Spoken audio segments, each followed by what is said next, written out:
Boa noite, pessoal. Estamos nos preparando para mais um momento de reflexão. Vamos aguardar mais um pouquinho, que as pessoas estão chegando. Daqui a pouquinho a gente já inicia.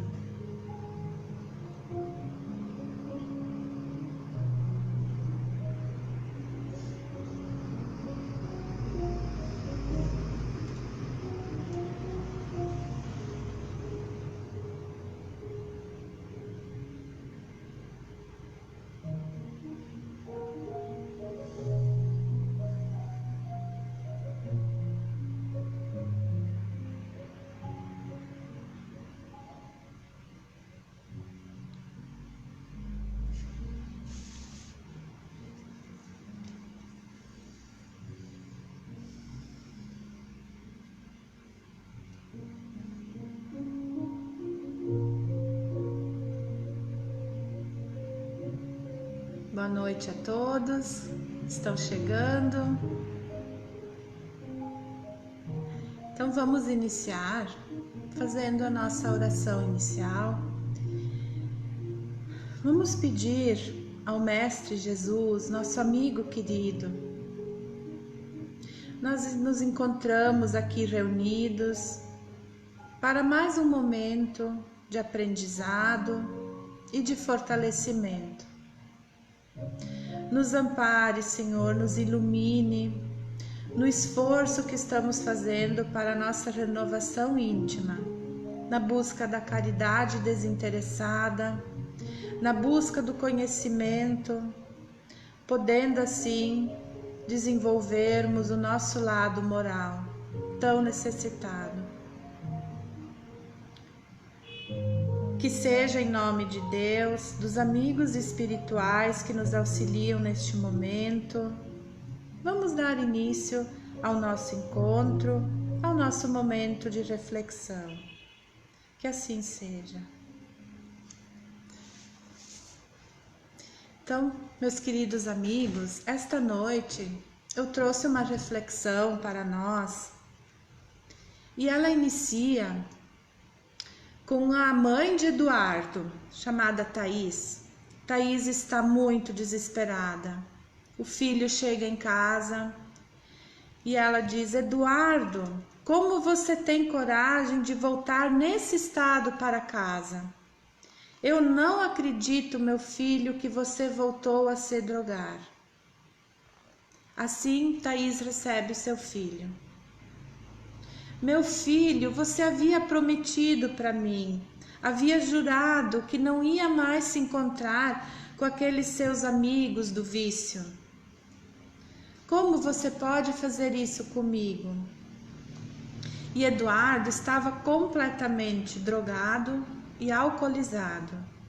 Ele olha para sua mãe, mas ele não vê nada. Ele está totalmente fora, totalmente em transe. A mãe agora o agarra pelo braço desesperada e começa a esbofeteá-lo e a gritar: seu moleque sem palavra, você é um bandido, um idiota, você está destruindo a minha vida, a sua vida, a vida de toda a nossa família.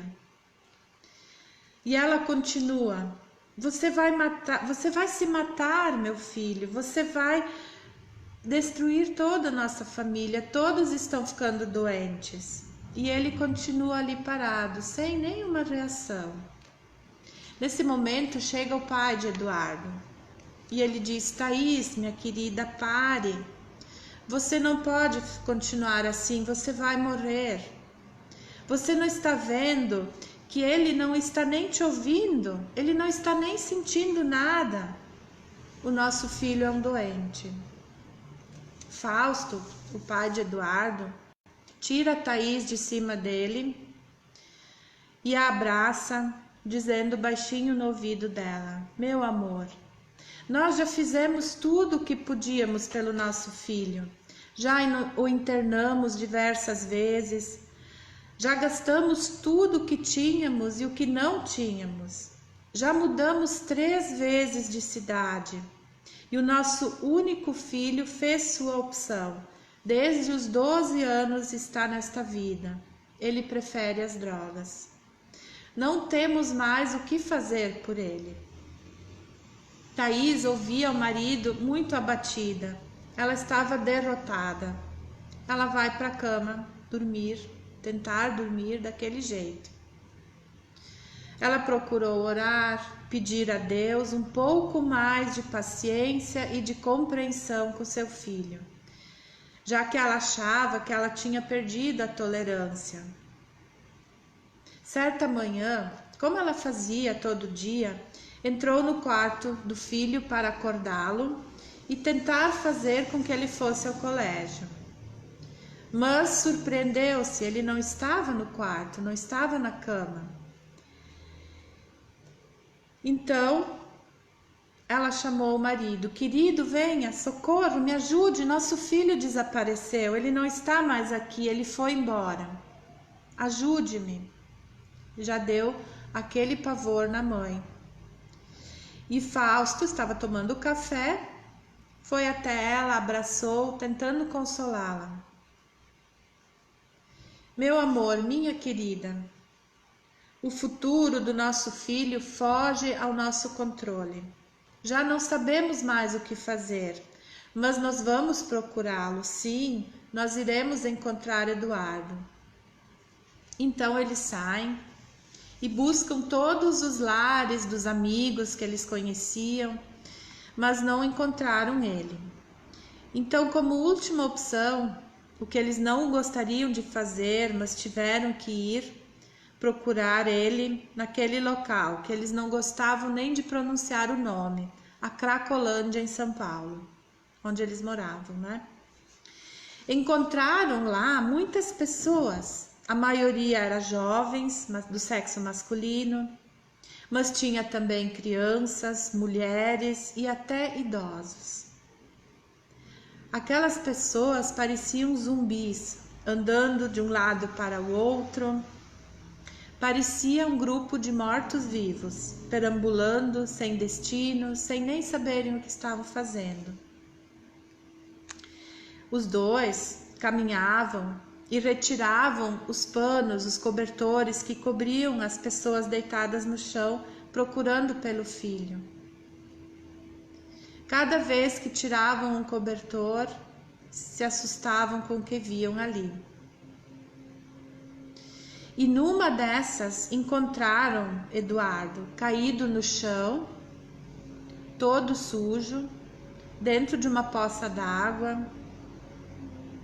Ele estava imundo porque deve ter caído várias vezes durante a noite. Mais uma vez carregaram seu filho, levaram para casa, deram-lhe um banho quentinho, trocaram suas roupas e colocaram na cama.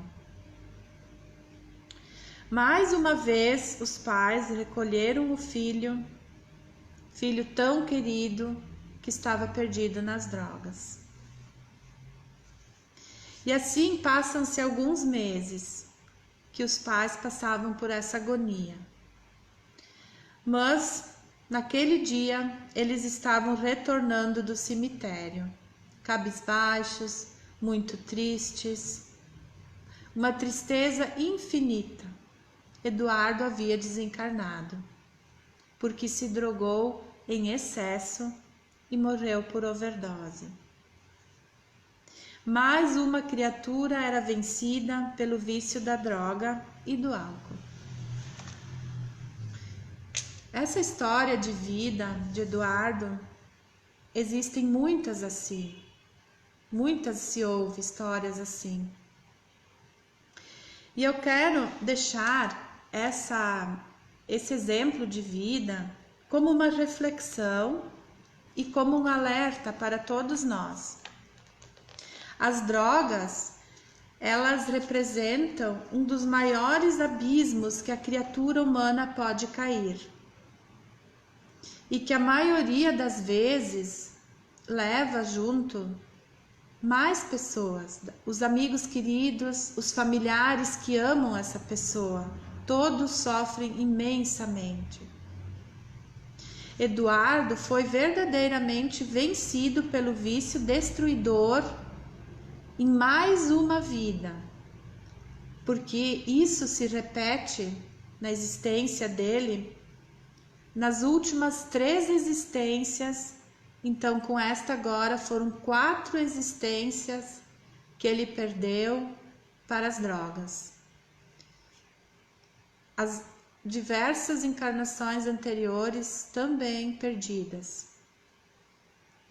O grande ponto que fazia Eduardo se tornar vulnerável ao vício era o fato dele cultivar nele um sentimento de profunda tristeza, um profundo desgosto pela vida, uma insatisfação que lhe levava à loucura, e assim ele procurava uma fuga de si mesmo.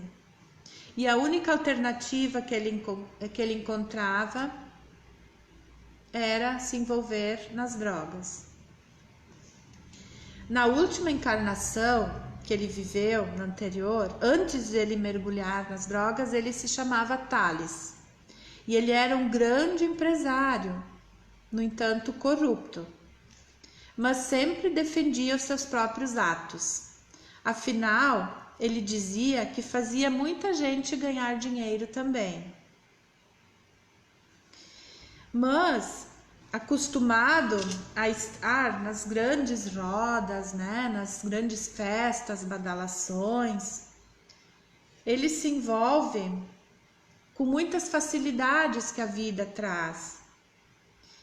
E ele sempre acabava insatisfeito com aquilo que ele tinha. Ele tinha muito, mas sempre insatisfeito, sempre queria mais. No Livro dos Espíritos, na questão 943, nós temos uma pergunta que Allan Kardec fez aos espíritos superiores. Da onde nasce o desgosto pela vida, que sem motivos plausíveis se apodera de certos indivíduos? E a resposta apresenta um roteiro para nossa reflexão.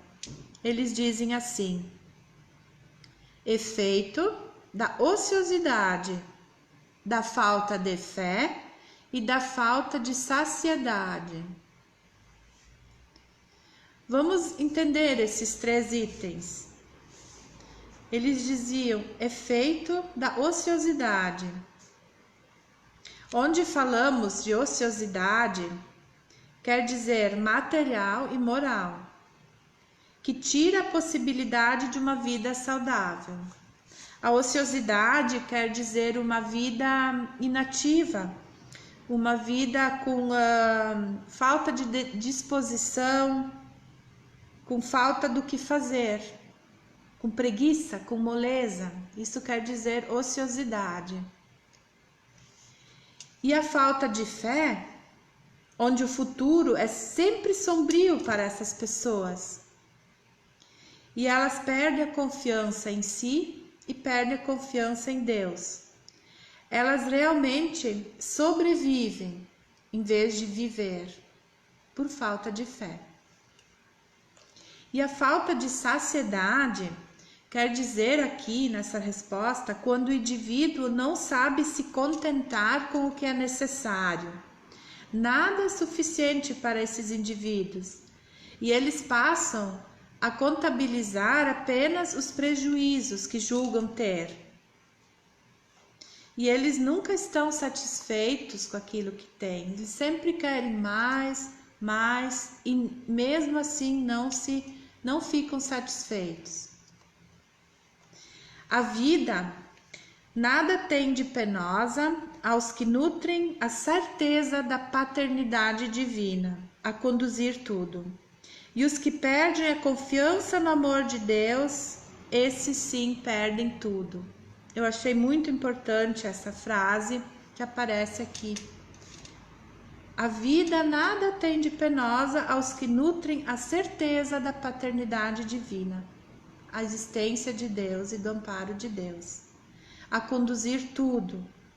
E os que perdem a confiança e o amor em Deus, esses sim perdem tudo. Então, meus amigos, vamos analisar e vamos lembrar que nós estamos no mês de setembro. Setembro amarelo, né? De prevenção ao suicídio. É um mês que se dá mais ênfase, mas se deve sempre estar cuidando das pessoas e prestando atenção. Então eu quero deixar essa história de vida para a gente pensar e analisar. Analisar também as nossas atitudes, nosso modo de vida. Porque muitos de nós estamos morrendo aos poucos, por estar deixando de lado o cuidado com o nosso corpo físico, que foi nos emprestado para essa existência que estamos tendo aqui na vida material. E essa atitude é considerada, meus queridos, suicídio involuntário. Sim, isso mesmo. O suicídio involuntário é onde não se tem a consciência de estar cometendo o suicídio. E o suicídio vai contra as leis de Deus, contra as leis divinas. Os vícios apressam a nossa morte, fazendo com que a nossa saúde se desgaste. Os vícios como fumar, beber demais, comer demais e o uso de drogas, como vimos na história que eu contei. Mas não são somente esses vícios que fazem mal à nossa saúde. Os maus pensamentos, as atitudes negativas também nos prejudicam muito, desgastam as nossas energias, ocasionando doenças, muitas doenças de ordem material e espiritual. No livro Nosso Lar, psicografado pelo nosso querido médium Chico Xavier, o espírito André Luiz conta sua história e ele é taxado de suicida quando ele desencarnou. E ele foi para o mundo espiritual e lá ele foi chamado de suicida pelos espíritos de ordem inferior. Porém, André Luiz dizia: não, eu não cometi suicídio, eu não cometi suicídio, eu não sou suicida. Mas André estava muito enganado, porque ele desencarnou de uma doença que ele teve por culpa dele mesmo, pelas suas atitudes e pelos seus vícios. Então ele era um suicida involuntário. Mas depois ele passou a compreender essa realidade lá no mundo espiritual. E esse é um exemplo de que somos nós mesmos os responsáveis pelo cuidado que devemos ter com os nossos pensamentos, com as nossas atitudes. Pois as doenças, elas não são somente de ordem material ou física, mas também de ordem espiritual. E dependendo das energias que nós emanamos, nós mesmos as absorvemos, o nosso corpo as absorve. E o organismo se torna doente. Mas eu quero dizer que sempre há uma chance. Nem tudo está perdido. Sempre temos o auxílio de Deus para nos ajudar a sair desses vícios. André Luiz é um exemplo de que somos capazes de crescer, de nos melhorar, de nos educar, de nos tornarmos pessoas melhores. Ele buscou conhecimento e se propôs a seguir o caminho do bem. E ele quis dividir as suas experiências com outras pessoas para que não cometessem os mesmos erros. E através das obras escritas por Chico Xavier, ele passou as suas experiências. E eu recomendo para todos que ainda não conhecem essa leitura da série de André Luiz. É um grande aprendizado. Que nós possamos aproveitar cada minuto de nossas vidas, cada oportunidade concedida por Deus, seguindo os exemplos de Jesus. Essa tarefa não é nada fácil. Nós somos espíritos ainda muito imperfeitos e convivemos cada dia com muitos desafios. Porém, à medida que vamos vencendo cada desafio, cada imperfeição nossa, cada problema que surge, vamos vencendo cada um, adquirimos mais força e vamos focar nos nossos ideais. Vamos educar os nossos pensamentos, agir no bem, cuidar de nós e do nosso próximo. E vamos nos lembrar, meus queridos irmãos, que nós nunca estamos sozinhos. Que Deus, nosso Pai, Ele nunca nos abandona. Ele sempre está conosco. E se tivermos força de vontade, persistência, podemos vencer nossos vícios, sejam eles quais forem. Confie, peça ajuda se precisar. Se perceber que não está conseguindo, peça ajuda. Pedir ajuda não é vergonhoso. Pedir ajuda demonstra coragem. E tenha sempre fé em Deus, que nós nunca estamos sozinhos. Então, meus queridos, muito obrigado pela atenção. Fica essa reflexão para todos. Vamos ver o que estamos fazendo com as nossas vidas. E vamos agradecer neste momento, encerrando a nossa reflexão. Agradecer aos espíritos queridos, aos nossos anjos da guarda, pedir a Deus, nosso Pai, na sua infinita misericórdia,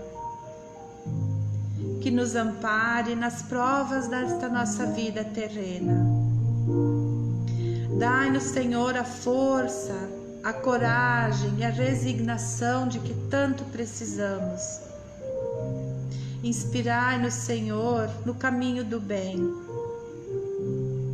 Detém-nos, Senhor, quando nossos pensamentos, nossas palavras ou nossas ações nos levarem para o caminho do mal. Que a vossa doce influência, Senhor, impregne as nossas almas. Fazei com que sintamos a Tua presença ao nosso lado, como um amigo devotado que ajuda nos nossos sofrimentos. E participe também, Senhor, das nossas alegrias. Necessitamos, Senhor, de toda a vossa proteção para suportar com fé e amor as provas que temos que enfrentar, tão importantes para a nossa evolução como espíritos imortais que somos. Obrigado, Senhor. Que assim seja.